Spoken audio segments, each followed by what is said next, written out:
حضرت علی نے فرمایا، جو ذات رات کو درختوں پر بیٹھے پرندوں کو نیند میں گرنے نہیں دیتی، وہ ذات انسان کو کیسے بے یار و مددگار چھوڑ سکتی ہے۔ مشکل کے بعد آسانی صرف صبر کرنے والوں کو ملتی ہے۔ ممتا کی تعریف نہ پوچھو، چڑیا سانپ سے بھی لڑ جاتی ہے۔ نہ کچھ لے کے آئے تھے، نہ کچھ لے کے جائیں گے، بس چند اعمال ایسے ہوں گے جن کی نیکیاں ہم قبر میں پائیں گے۔ میکے بھی ہوتے ہیں، سسرال بھی ہوتے ہیں، مگر گھر نہیں ہوتے بیٹیوں کے۔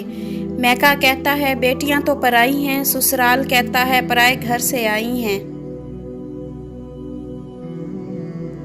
خدا کرے جب بیٹیاں باپ سے کچھ مانگے تو باپ کی جیب خالی نہ ہو۔ دنیا میں صرف ایک آدمی آپ کو اپنے سے زیادہ کامیاب دیکھنا چاہتا ہے، وہ ہے آپ کا باپ۔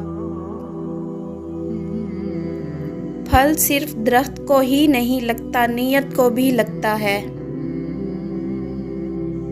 تمہاری موت کئی مرتبہ تمہارے پاس آ چکی ہے، لیکن تمہارا اپنے رشتہ داروں سے اچھا سلوک کرنا ہر بار تمہاری موت کو ٹال دیتا ہے۔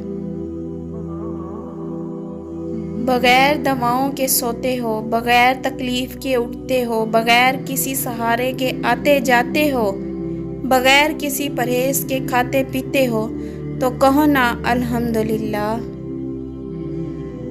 جب غصہ بہت زیادہ ہو تو خاموش رہیں۔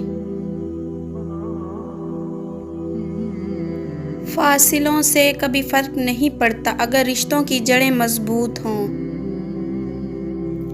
بس اللہ پر یقین رکھو، وہ تمہیں ویران کنویں سے نکال کے ساری سلطنت کا بادشاہ بنا سکتا ہے۔